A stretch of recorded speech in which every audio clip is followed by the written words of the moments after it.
Hello, hello, hello. Good morning.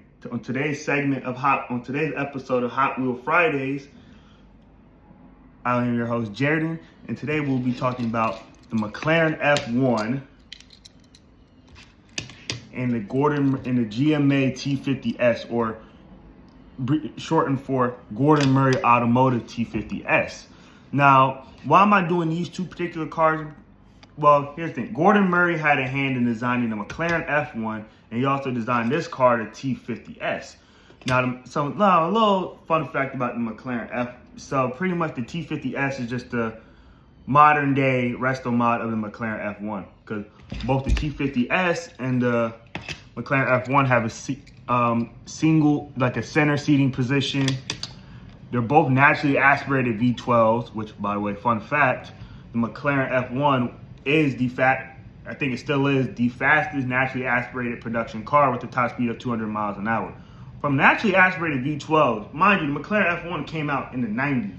So 240 miles an hour out of a car with no turbos or anything like that, even in that time, is pretty insane. And the McLaren F1 was a pretty light car. Now, I don't know the exact number. I don't know the exact weight off of the top of my head. But, you know, the McLaren F1's pretty light. So pretty much Gordon Murray took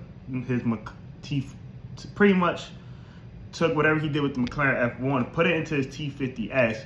So the T50S is still a naturally aspirated V12. It revs a little bit higher, and it weighs maybe around 2,000 pounds, maybe less than 2,000 pounds. But there's the Gordon Murray T50S Niki Lauda edition, which weighs like maybe 1,800 pounds, and still revs up to like 12 to 13,000 RPMs, which either way is still pretty insane for a naturally aspirated V12. But it's a 3.9 liter naturally aspirated V12, but it's still insane specs for this car nonetheless. And honestly, this concludes today's episode of Hot Wheel Fridays.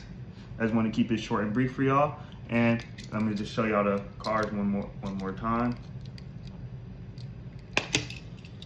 And yeah, hopefully y'all have a good rest of y'all day.